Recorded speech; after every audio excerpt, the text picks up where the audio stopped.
আসসালামু আলাইকুম। Hi everyone, welcome to my channel.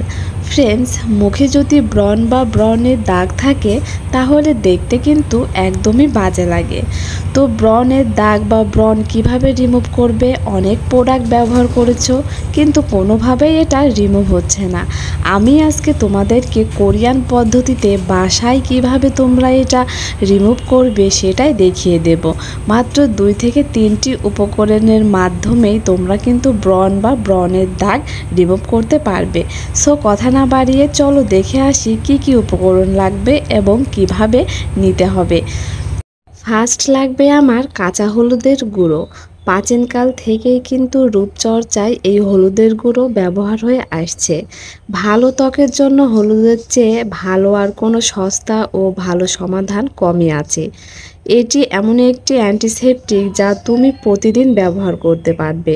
এটা ব্যবহারে তোমার স্কিনটা ফর্সা করবে, স্কিনের দাগ রিমুভ করবে, স্কিনের বলিরেখা দূর করবে। এটা কিন্তু অনেক কার্যকরী একটি উপাদান। নেক্সট লাগবে আমার কাঁচা দুধ। কাঁচা দুধের মধ্যে রয়েছে ল্যাকটিক অ্যাসিড, যেটা তোমার ত্বককে এক্সফোলিয়েট করতে সাহায্য করবে, ত্বক উজ্জ্বল করতে সাহায্য করবে, ত্বকের দাগ রিমুভ করতে সাহায্য করবে এবং ব্রণের সমস্যা থেকে সমাধান করবে।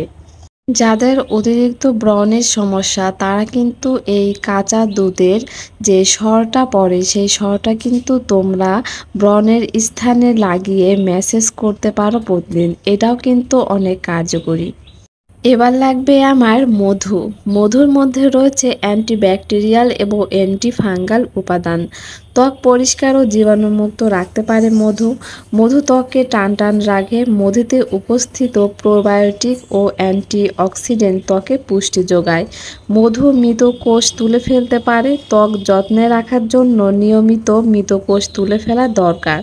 প্রাকৃতিক এক্সফোলিয়েট হিসেবেও কিন্তু মধু কাজ করে, ব্রণের জন্য উপকারী খুবই। তো মধু কিন্তু আমাদের স্কিনের জন্য অনেক উপকারী একটা উপাদান। এই 3টি উপাদান খুব সুন্দর করে মিশিয়ে তোমার স্কিনে কিন্তু অ্যাপ্লাই করতে হবে। অবশ্যই ব্যবহারের আগে তোমার স্কিনটা ক্লিনজার দিয়ে পরিষ্কার করে নেবে। এটা সপ্তাহে 2 থেকে 3 দিন যদি ব্যবহার করো তাহলে দেখবে তোমার ব্রণ এবং ব্রণের দাগ আস্তে আস্তে রিমুভ হয়ে যাচ্ছে। সো ফ্রেন্ডস, ভিডিওটি ভালো লাগলে অবশ্যই একটি লাইক দেবে আর আমার চ্যানেলটি সাবস্ক্রাইব করবে। আল্লাহ হাফেজ।